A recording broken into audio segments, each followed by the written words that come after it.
Well, I thank everyone for presenting today, and thank everyone who stuck around in the audience for five very insightful talks that are going to inform a lively discussion now.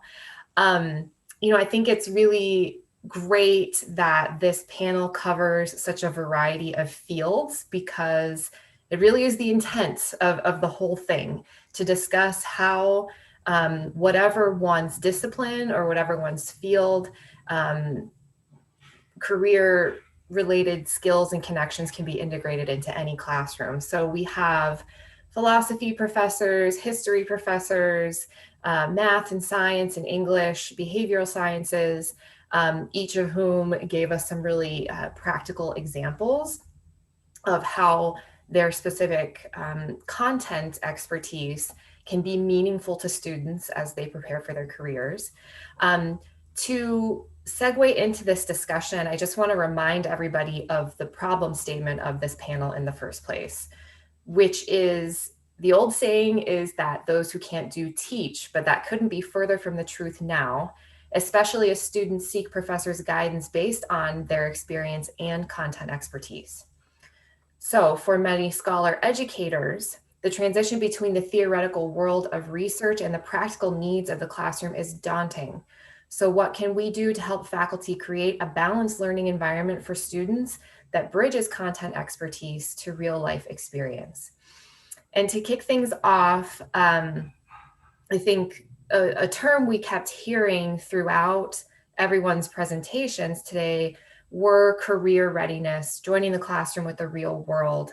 But what came out of these conversations is perhaps a couple of different terms that are maybe give us a little more nuance to understanding this whole need for making the connection for students. And those terms are career usefulness and career engagement. So I'm going to look to Matt Laubacher first to kick us off with this question.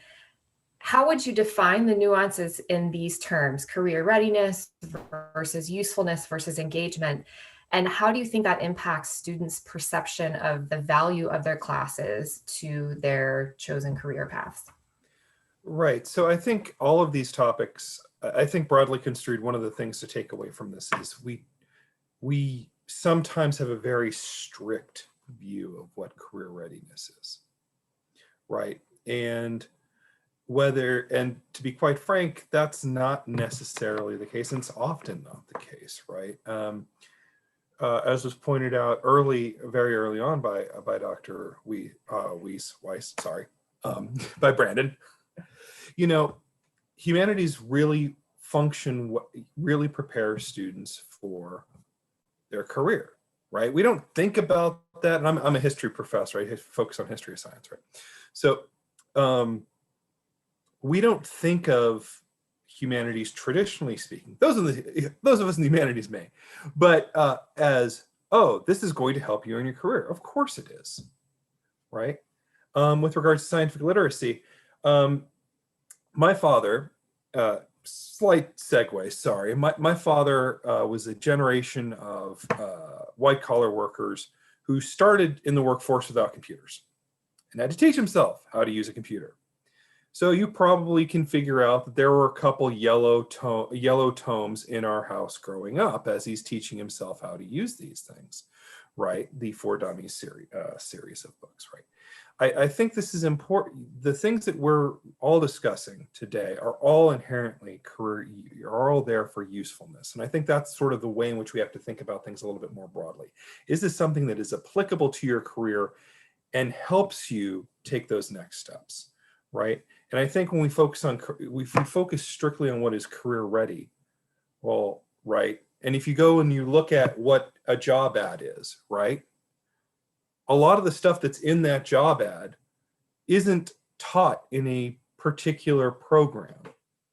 It's something that students get by experience, and often in courses that are not parochial, right? Or not specific for a particular position, right? You learn, so for say education and business, right? you learn a lot in education and business courses, but you also learn a lot for what you're going to do in education or what you're going to do in business in these other courses, right? And I think that's really to me, that's the big sort of takeaway with regards to utility there. And in so doing, you are then able to further engage in your career, right? It's one of the things that we hear a lot from CEOs, and there's a lot of articles around around the web. I'm not going to really get into them, but soft skills are important. Well, okay, where are you going to learn those? How are you going to learn? How are you going to be able to learn and reason and use analytical skills? You need background, a very broad background, or at least the ability to go, okay, I know how to do this. I can expand and use this and apply it across different settings. And that transferability of skills, I think, is something we often gets lost, right? We know about it conceptually in the academy, right? But may get lost in different aspects of things. As students are choosing their courses or as we're thinking about where students need to go or these other things. And so I think that's really something we have to think about and ponder about moving forward in our institutions. What skills do we want students to have? What approach do we want to have to get those skills, right? And I think that's sort of the way in which I would at least recommend we start thinking about things. Matt, you bring up a point about usefulness, right? As a different way we can think about these career skills. And this kind of segues into a follow-up question that Morgan has, but just, for now, I would pose to Jenna. So you mentioned in your course revision, implementing, storytelling theory with this self-reflection.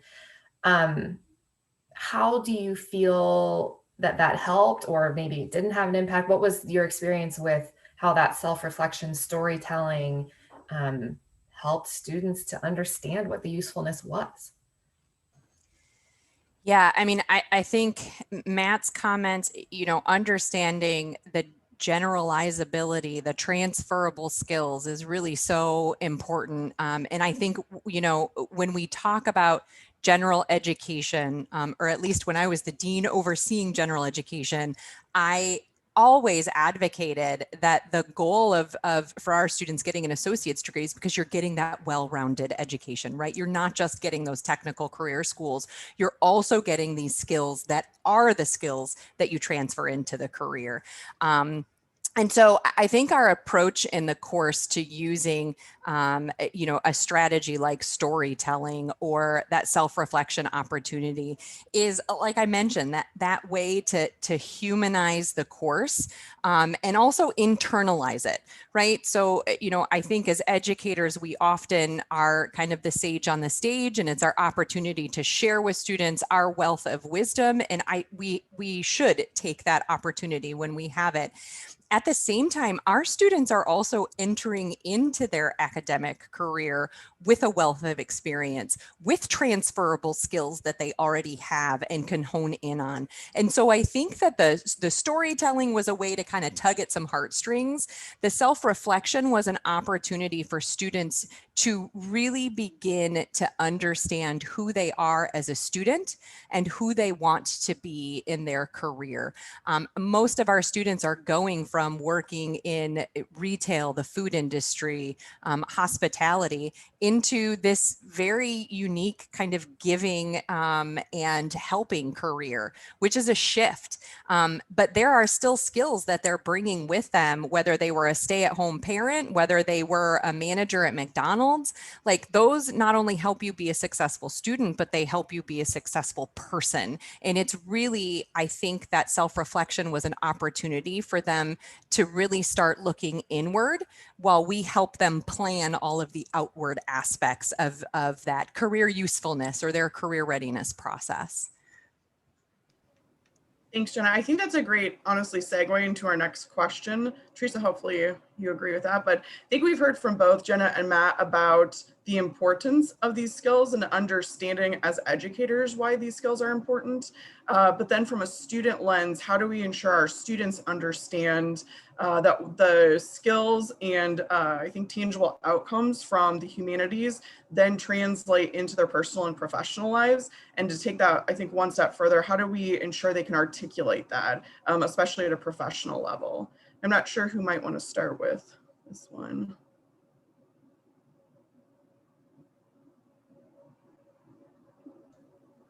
I'll make a comment about this. You know, one of the things I focused on in my research that I shared was the student perspectives, right? And so, as a faculty member, it's really easy to get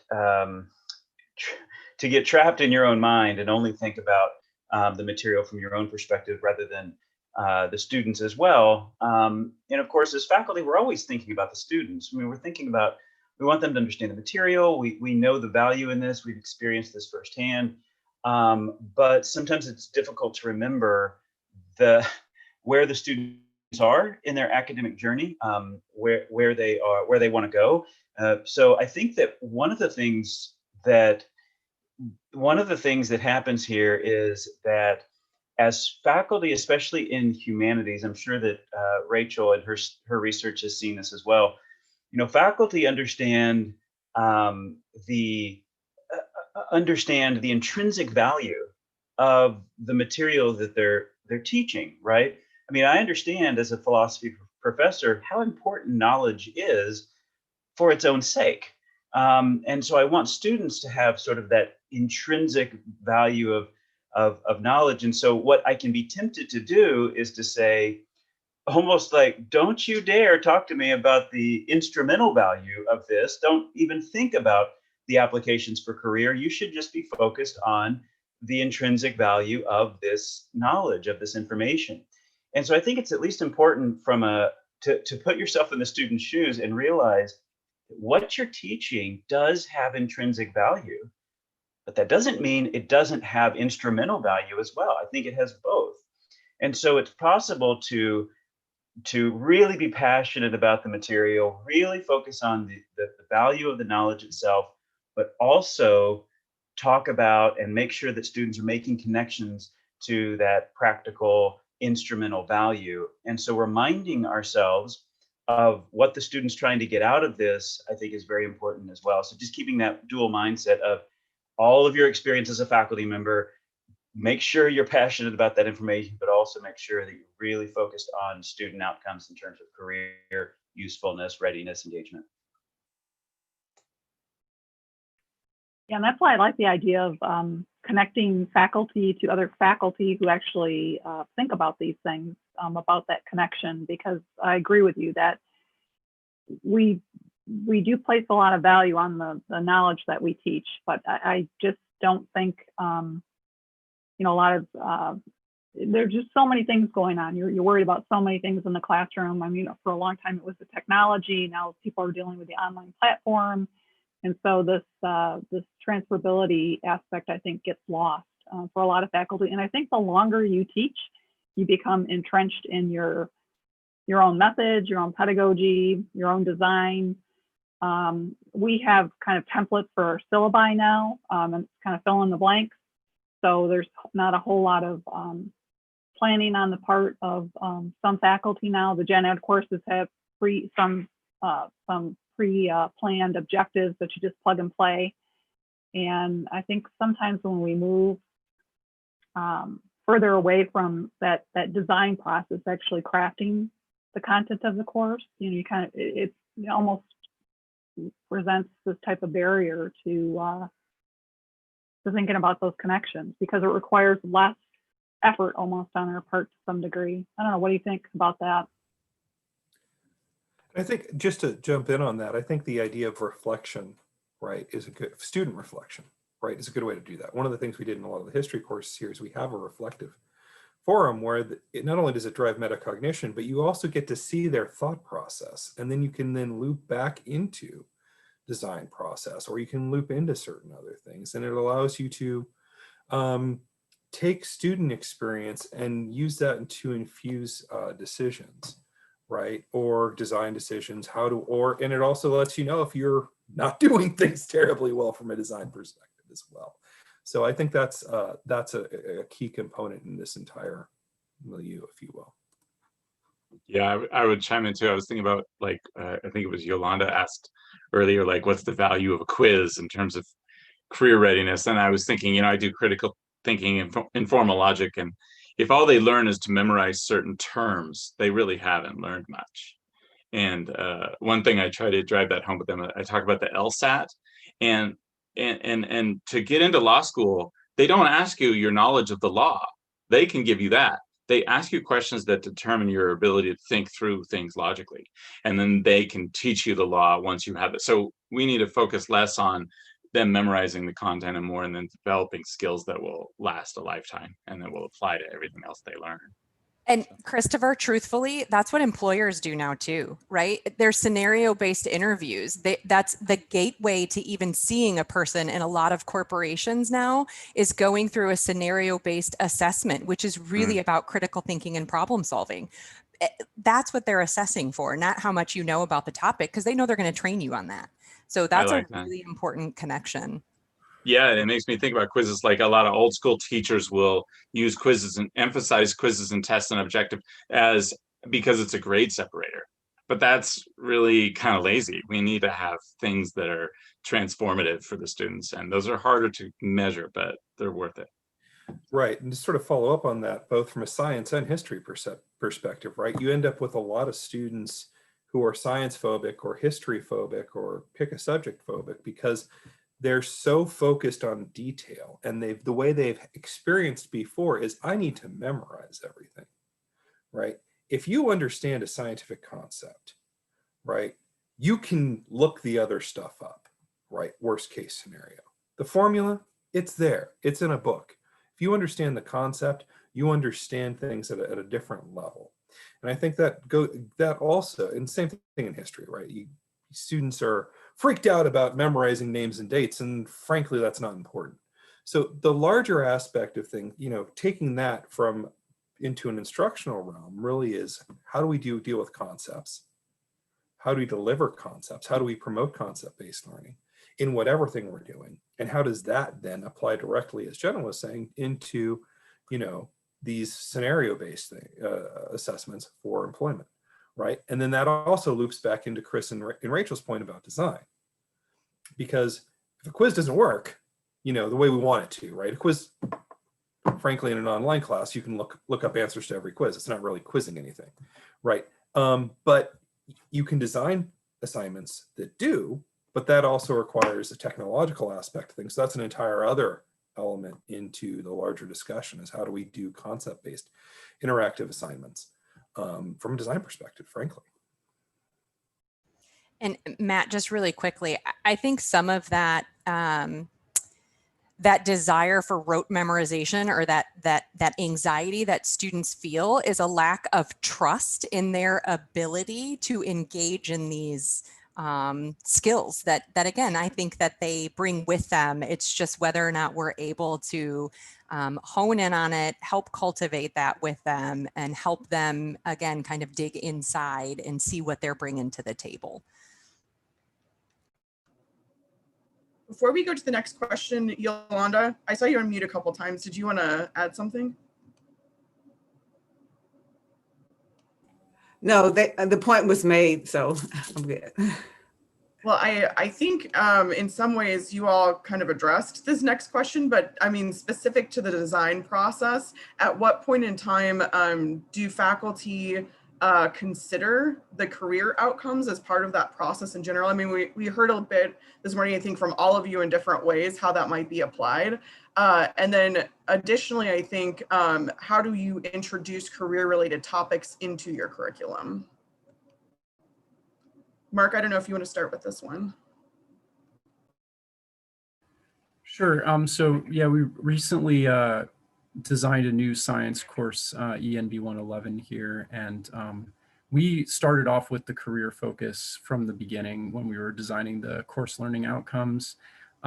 We really wanted to make the course specifically focused to allowing students to tailor their experience to their own career, professional, and somewhat personal goals in the class. So there are many assignments that were created specifically saying, okay, if you would like, you can use your major or your career focus as kind of the basis for how you're going to approach this assignment.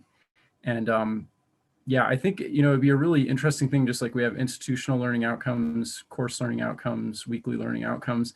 It would be interesting to, somehow formalize like career outcomes as like an aspect of that course design, which I think we do a good job of here working with our career services center. So yeah, I would say from the beginning and look at it in ways that you can kind of seamlessly weave it into the design of assignments and the focus of discussions, and just make it so it's not like something that's in addition to, it's something that's integrated with from the beginning. So.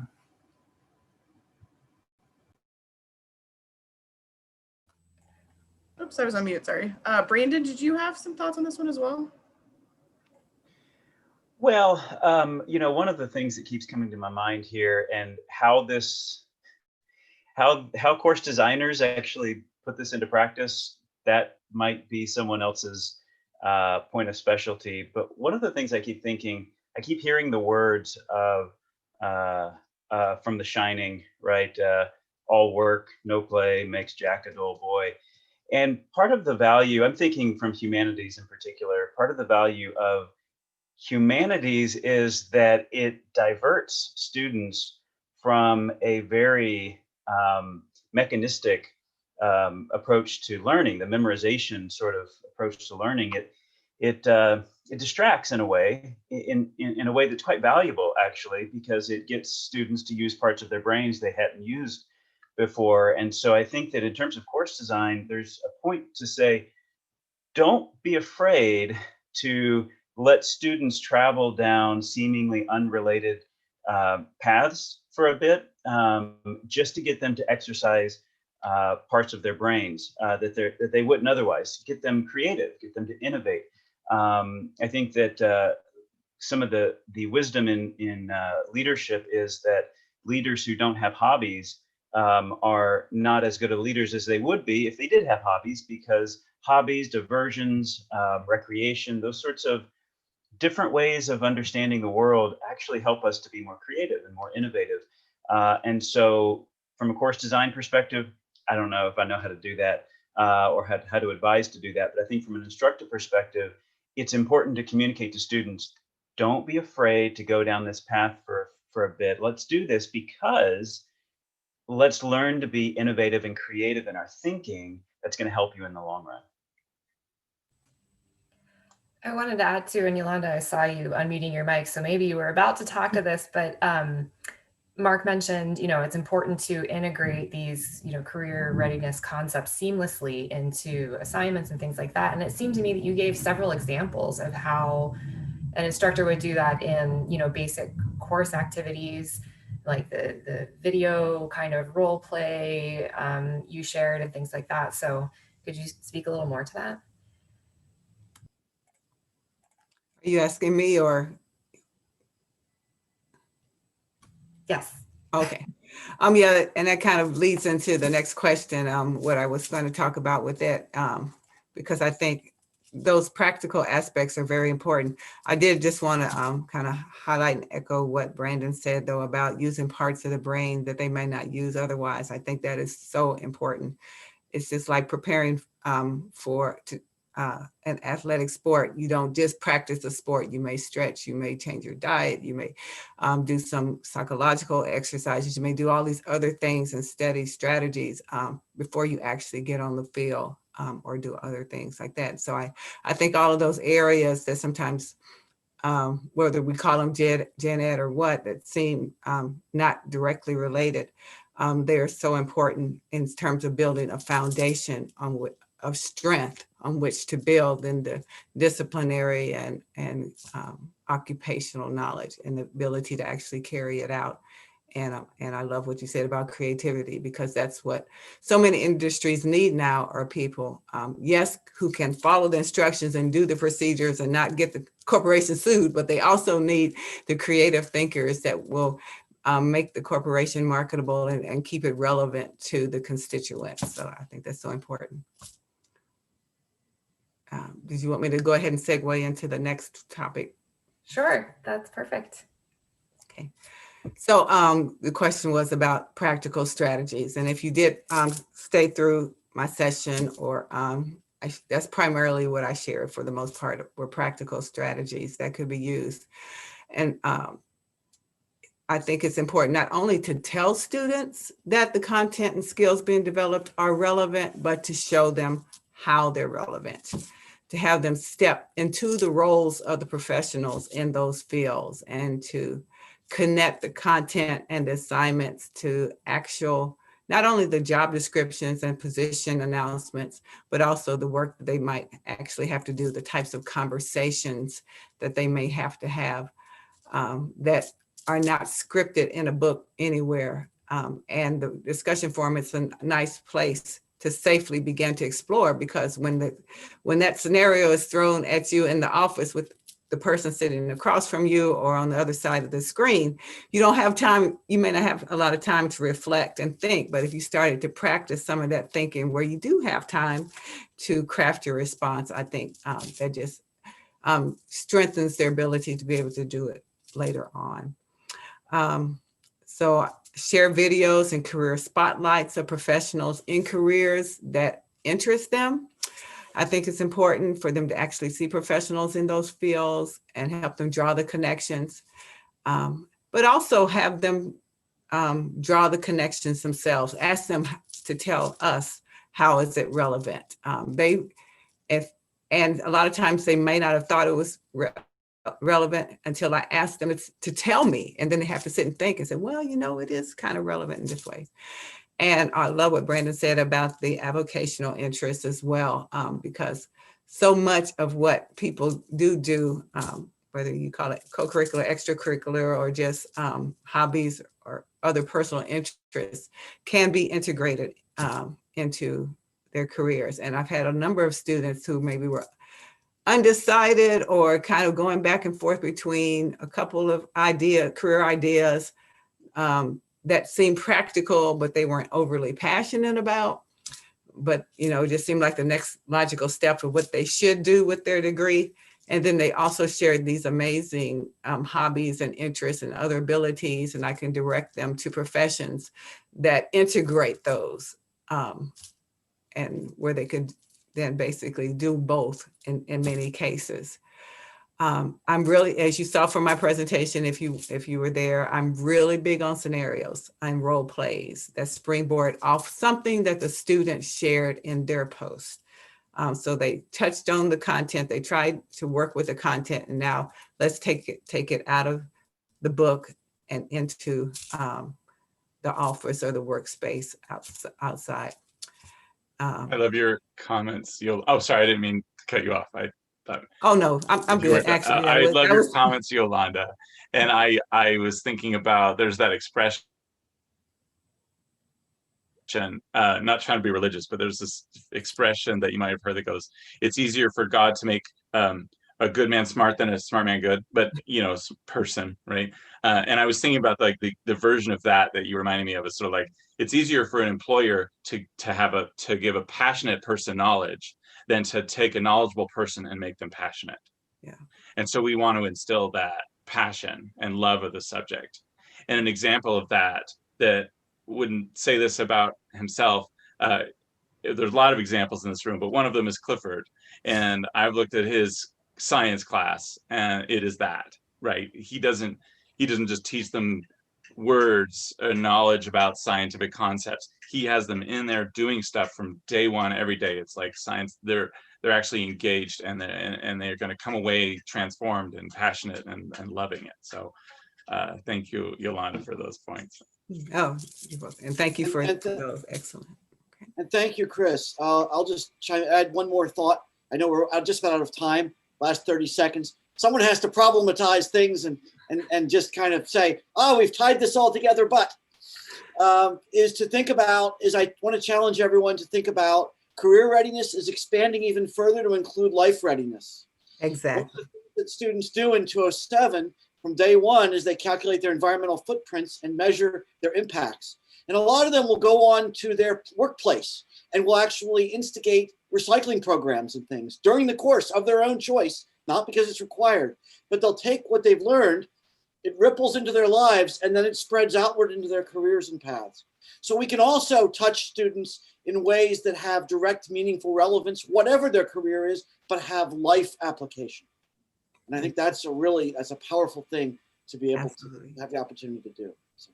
And I think no more beautiful words could close this panel discussion out.